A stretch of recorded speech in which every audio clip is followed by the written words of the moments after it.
we know who you are, and we know a little bit about what you do, but I want to expand kind of what we were talking about this morning, how everyone in this digital ecosphere is playing a role in the disruption. So I'd like you guys to talk about what it is specifically your company, or what the company you're representing today, is doing to drive that disruption. Great. Let's start with Should we Robert. go Let's just down go the road? down the line. Great.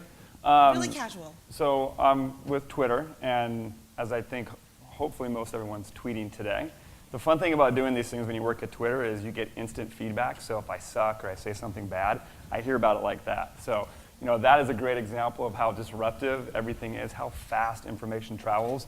And at Twitter, I think the opportunity as well as a challenge is just how do you create that conversation? I always ask my friends, when the last movie you went to go see, why'd you go see it? And almost inevitably, it was like, well, so-and-so told me it was a great movie.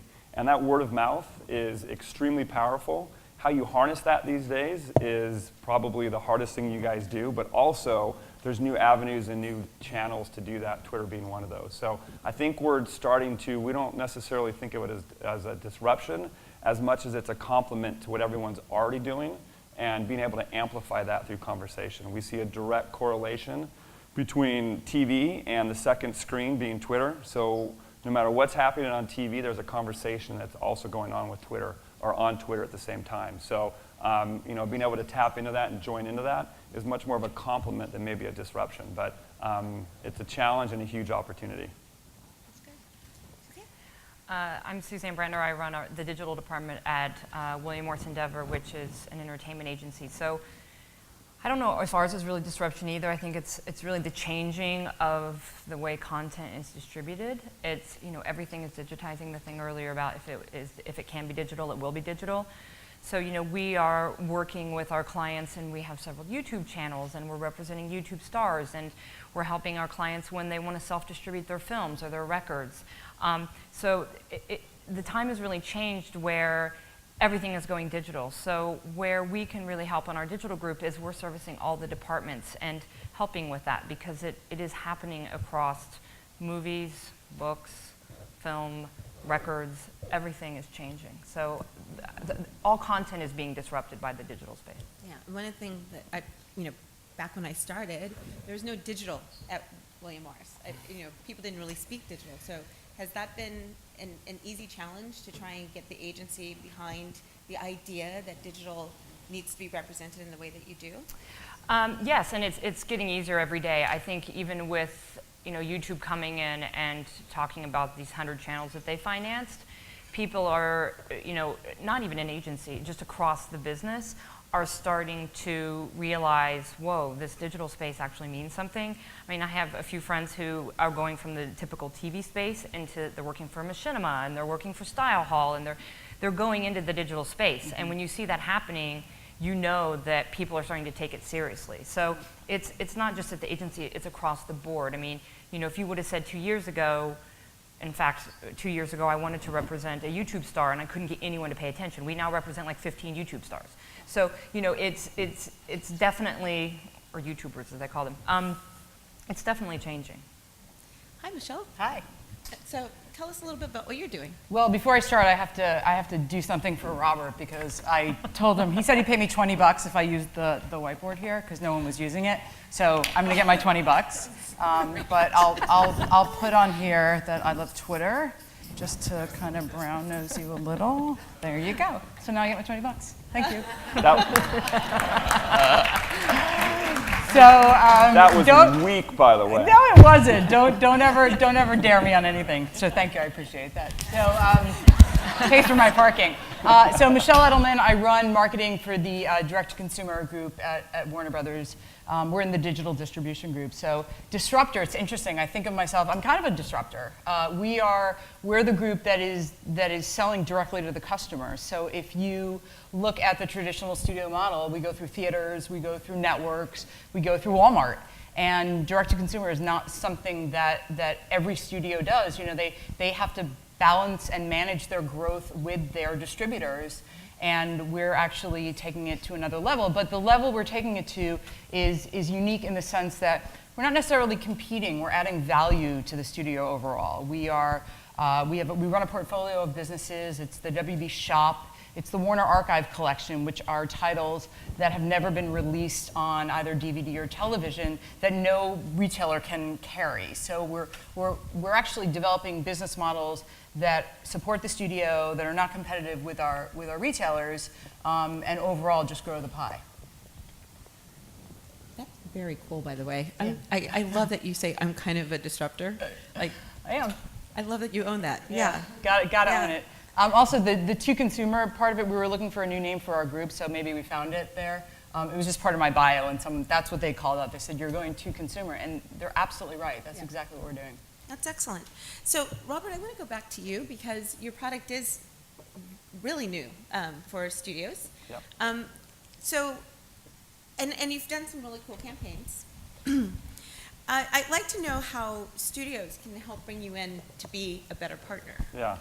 Yeah, I think one thing that we have found, and we've done some great work with a lot of the people in this room, but it's really, and everyone's going to tell you this, right? Bring us in early, get us in above, in front of the RFP, and that's all true. I think the thing that we would add to that is Twitter is much more of a marketing platform than a media platform, right? And what I mean by that is there's so many things that we can do to activate offline activities, be it a pre-screening. We've actually sold tickets, for pre-screening of movies, so it's not even like do it for free. You can actually sell tickets beforehand. A lot of that takes coordination with all of you, but also our PR team. It takes coordination with our content management folks. I'm sure a lot of people know Omid in here, who works with what we call VITs, very, very important tweeters. So we have a lot of those relationships that we can activate along with all the great content and relationships that you guys have. But we can really be strong partners with that. And once you have those people starting the conversation for you, again, it's that word of mouth. It's getting people talking about it and creating that chatter about your film on Twitter. We see a direct correlation to box office openings. In fact, we're working with a third party right now to actually show that, to where we can see where we see big conversation or spikes in conversation about a movie, and then overlay that with actual box office openings, and there is a direct correlation. So we see it on almost every film, and we're in the process of actually putting a third-party kind of stamp of approval on that, so we can come to all of you and say, look, when you're able to achieve this conversation, you see these type of results. And then there's ways for us to kind of help work with you to create that type of conversation or chatter. That's excellent. We like studies, by the way. Yes, we know. Okay, but you said something that caught my ear. VIT? Yes. All right, so that kind of speaks to this idea of common language. So Twitter is coming up with its own language, a language that we don't necessarily understand yet. Yeah. So how are you guys making sure that we are speaking the common language and helping? I have to deal with a lot of people who still don't get what digital is, right. Much less tweeting. Totally get it. So. Yeah, and a fun fact, so a lot of the things on Twitter, be it the hashtag or the retweet, that was not created by us. That was actually created by our users. So our users started doing that, and we started to see these patterns, and we're like, people keep putting RT, they're retweeting someone else's tweet. Let's actually, make that easy to do. So the users do a lot of what happens on Twitter, and we listen to it. With that being said, some of the things with our most recent redesign with the @ handle and the hashtag were really designed to simplify the platform and how people use it. So what you've seen from us, and in fact, one of our strategies is to go out and actually integrate in with a lot of TV shows. SportsCenter is great with this. They use hashtag, SC Top 10 for their top 10 plays. And the more that we can start to get Twitter integrated into that, more people start to understand the applications of it. We're seeing @ handles being used across the board, whether it's at sporting events, whether it's on TV. Most of your talent uses @ handles. So we start to see how people use that, and then we think that everyone else starts to understand how to actually understand and use that. One last thing I'll mention on that is some folks, how many NASCAR fans in the room? I know it's not really a NASCAR, Kevin, figures. You got. With the pink Nikes. I love their Nikes. We are. I like them. So we actually, the first TV spots we've ever done was on the last NASCAR race. So we actually did hashtag NASCAR. And the whole idea was that we bring you closer. So we did these 15-second spots that actually had different points of view, whether you're in the pit, in the driver's seat, and it drove hashtag NASCAR. And as you went to that on Twitter, it was a whole curated experience that people got to get deeper into it. So we think that that's a way to let users, and we encourage everybody in this room to start using hashtags as a way to start the conversation and then give people, as they go to that, an inside look behind the scenes, if you will, of whether it's the film, how it's made, the talent, the characters that are in it. So it's really starting to aggregate that conversation. So, SuzAnn, we talked a little bit last night about how, just in general, we use terminology that we know just innately because we use it every day. But one of the things you've had to do within William Morris is explain like what a YouTuber is and why they're important. And can you talk a little bit how you've been able to bring that vernacular into the agency space? Yeah, I mean, it's interesting because you'll sit into meetings and you'll see people give presentations and they'll use words like UI, or I think most people know what CPM is by now, but and people will just look like, you know, what does that mean? And it's not just, it's across the board with other people in the meetings too.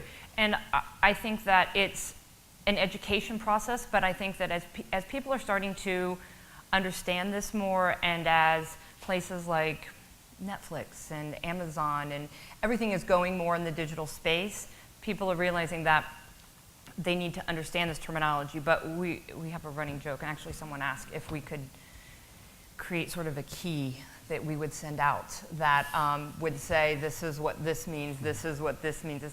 Because if you don't work in the digital space, you wouldn't know those terms. I mean, I could walk into a, you know, I don't know, a book meeting, and they would start using terminology that I wouldn't understand. So for them not to understand it isn't anything wrong. It's just, it's a different industry. So it's an education process. But it's definitely changing. It's, you know, I've been in this role for 4.5 years, and to see how people react today versus how they reacted then, digital is taken seriously. People are starting to go, okay, this is, you know, I think at one point Netflix had more, you know, subscribers than Comcast. It's, you know, this is becoming a real thing that people have to pay attention to. I don't know if that answered that question. No, it does. I think it's a perfect answer, actually. And Michele, want to talk a little bit about how when you are bringing in new partners, let's say like Robert or another publisher, what could they do to help you make your job easier as you're translating what you do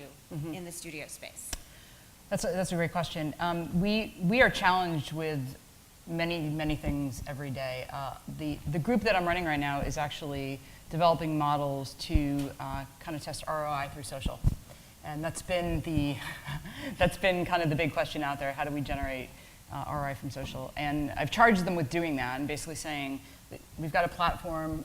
Warner has 400+ million likes across all of their properties. We actually aggregated them. That was the first thing that we did to show everyone that it was a big number, that, you know, 400+ million people have liked a property of ours. That includes Harry Potter, that includes DC Comics, that includes everything we own. So it's a seismic number. So from that, I basically said, hey, let's try to monetize this. And I've been, you know, from up above came down to me and said, let's monetize this. So I went below and said, let's monetize this. So we have marching orders of what we want to do. It's about acquisition and monetization from social specifically. So we usually put out the APB to agencies that come in, and we're very upfront with that. Robert and I had a meeting not too long ago, and he got it. He's in this space. The worst is when we actually explain to them what we're looking for and are very specific about it, and then they kind of come in with the social 101. And so it's a little disappointing. And I can't help when my team gets frustrated, but we feel like we're definitely beyond that. And so specifically with agencies, because we're moving fast and we need to make sure that we're kind of putting all plans in place. So the social 101 is always disappointing. We like when an agency comes in and knows more than we do, because they're going to obviously present something to us that we're going to be like, oh, we'll have the aha moment of that's great. That's something we haven't tried that we should be trying. We like when they know more than us. We like when they are they really target exactly what we want, and they give us the end-to-end solution. It's not a piece of it. It's literally starting at the beginning, and then the end result are the metrics that have been achieved, the case studies that are actual and are viable to our business. I always say some of the funny things that we've seen so far. I work in the digital distribution group in the home entertainment team, and when people come in and pitch me a theatrical campaign, I'm like, looks great, can't make that decision. So it's knowing what we need before you kind of enter the door. I always say, let's have a pre-meeting, let's have a kickoff on a phone call, and I'll explain to you exactly the direction we're going in. It might not be what you hear from other studios.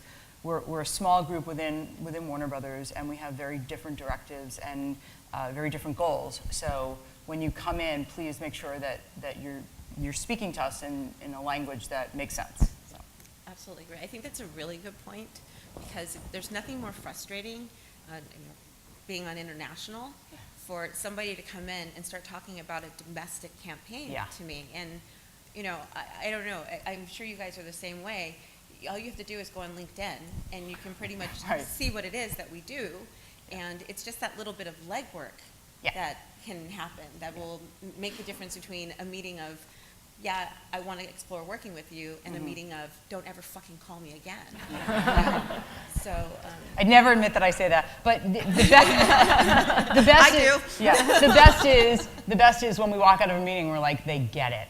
That's the best thing you could ever hear coming from us, is they absolutely get it. They understand the end-to-end, the full circle, starting with the outreach to the essentially money in our pockets. Like, that makes perfect sense. And I love seeing the in-between, and I love seeing the creativity that comes from around that. And there are those meetings we've had where we're like, wow, they really understand what we're trying to do. And then there have been the other ones, I'll say. Yeah, the other ones, yeah. Oh, look, my questions went away. Me and my trusty iPad. So I want each of you to give an example, if you will, where you've had to kind of salvage a project. And I think, SuzAnn, we talked about this. It's like you really aren't doing that quite as much, but I know, with Twitter, you're pitching a lot of ideas and where you might have missed the mark. Like Michele was saying, with an agency coming in and just missing the mark. And how would you salvage something like that to try and get some common ground, understanding the language between your hopeful partner? And Michele, if you could share on the other side as well, that'd be awesome. Yeah, so first of all, I'm Switzerland here, right? Because I call on clients and agencies, so I love everybody. Just my disclaimer. But I think the biggest kind of miscommunication that we see, and a lot of times it's hard for us to solve for, is metrics that aren't aligned between clients and agencies, especially in the social space, because the social space, as we're just talking about, there's all sorts of new terminology and ways in which you engage. So on Twitter, we actually sell on a cost per engagement. Our trend is on impressions, but everything else is on a cost per engagement. And what a lot of times media agencies will do is try to put media metrics or media terms, impressions, or views against the media plan, when really what you're trying to do on Twitter is the best campaigns are the ones that have the most engagement, because that's starting the conversation, and inevitably the tweets that have the highest engagement rates have the lowest impressions. So it's kind of reverse of how you would logically think about that. And I think some of the issues that we have had is that agencies are thinking one way, clients usually in the social space are understanding it a little bit differently. And it's not that one is wrong and one is right, they're just coming at it from different perspectives. And I think that's one of the biggest issues we've had with some campaigns that are like, hey, by our metrics, this is wildly successful, yet we're judging it off traditional media metrics, which is more of a impression buy, right? And click-through rate, it's just different. So it's really trying to educate that. With that being said, we also know that we have to be able to show traditional metrics, be it brand effectiveness, to say, hey, these new metrics are great. Engagement, I think everyone intuitively knows is better, but we have to be able to prove that out in a traditional way, and that's on us. And that, I think, also is where a lot of times agencies and clients are talking two different things, and we have to make that easier too. That's good. Michele? I'm thinking about this. Like you said, not to name people, places, or things, but we had a situation once by where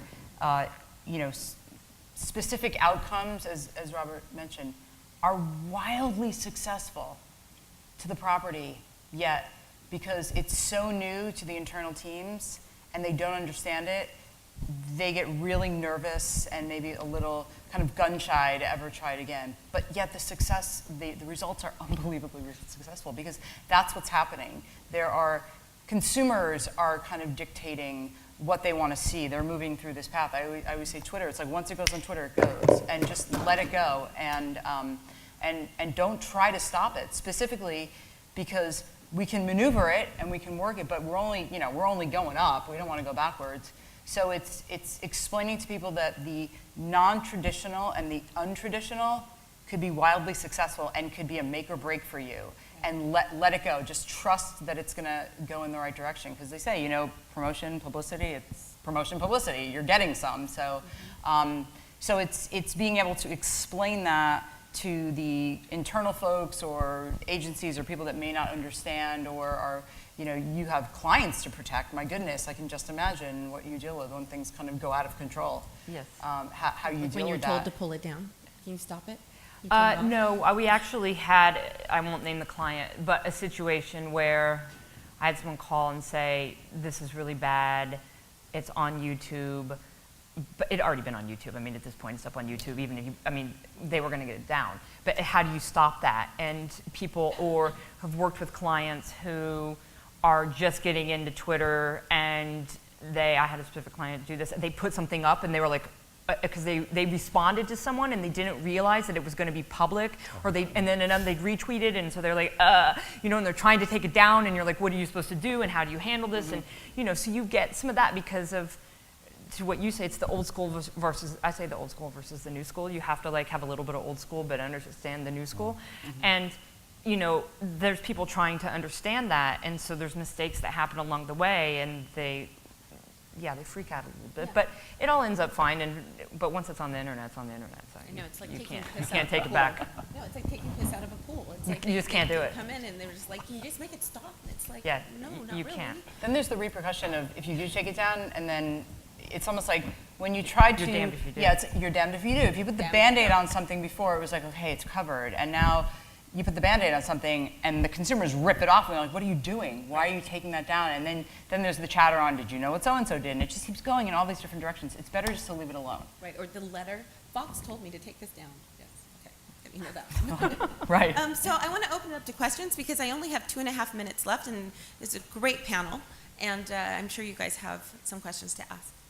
Yeah, quick question about John Lockman from Cova Fuller. Quick question about the bloggers, video bloggers, or just center bloggers. As I understand it, when you exchange money, you say, I want you to talk about my product. I think they have to disclose that X brand is paying me $1,000 to talk about this product. But sometimes clients, they want to kind of make it seem like it's viral, and that's something that's been a challenge for me. How have you dealt with the situations where a client wants to use bloggers or video bloggers to make it look like it's a product they want, but really it's an advertisement?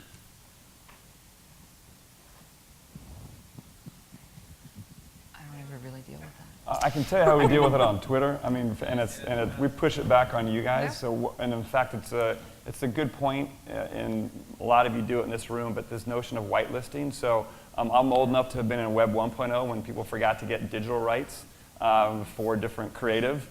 Now we always remind people to make sure that you actually get talent rights, so you can have them tweet on your behalf. If they're in the movie, it behooves them to help promote it.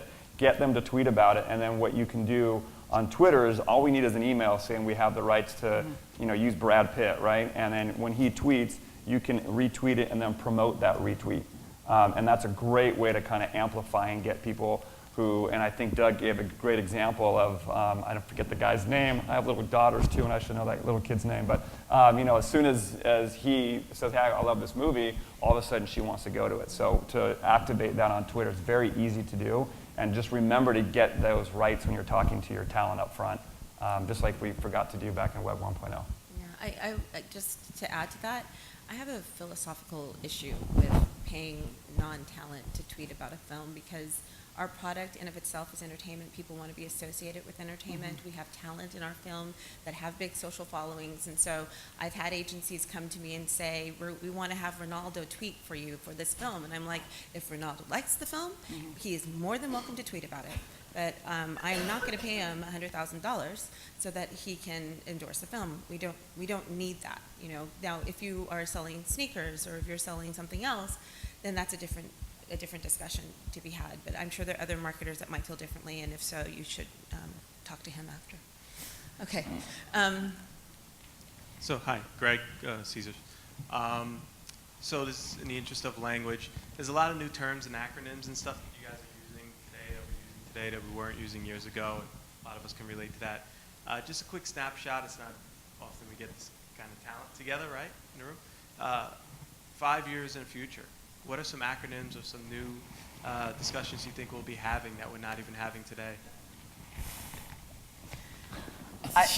Wow. I'm going to answer this because I got asked the same question on another panel, and I can't tell you, 5 years, 5 months. You can't be wrong. 5 months, 5 years, that's way too far away. 5 months, I actually think that there will probably be, and this is just my, kind of digital hard drive speaking here. I think we'll probably have more kind of hashtag philosophy. I think people are going to probably start kind of going into a coding specific. Like I see a lot more coding things. That picked up a little on kind of the emoticons that became actual icons and things. But I think we're going to see a lot more coding conversation going on. You already see it on Twitter, kind of a language that is it's a full-on language. I got a tweet the other day, and I did not understand it. And I'm like, this is, and it was another language. Someone was actually tweeting something to someone and kind of hiding, which is scary in a way, but I think we're going to see a lot more of that. There's going to be another language that comes up. Acronyms and things are one thing. We're beyond that. We're starting to build and speak in a way that others are not understanding. I think we won't even need to speak. I think that I think that you'll be able to just think, I want my door to open, and your door will open, or you're like, you'll have a chip, and it'll just know your thoughts. You'll say, Siri, turn on my TV. I want you, Siri, do everything for me. That's great. Any other questions? Anyone else? Well, I want to thank the esteemed panel. You guys have been awesome. Thank you. Thanks, guys.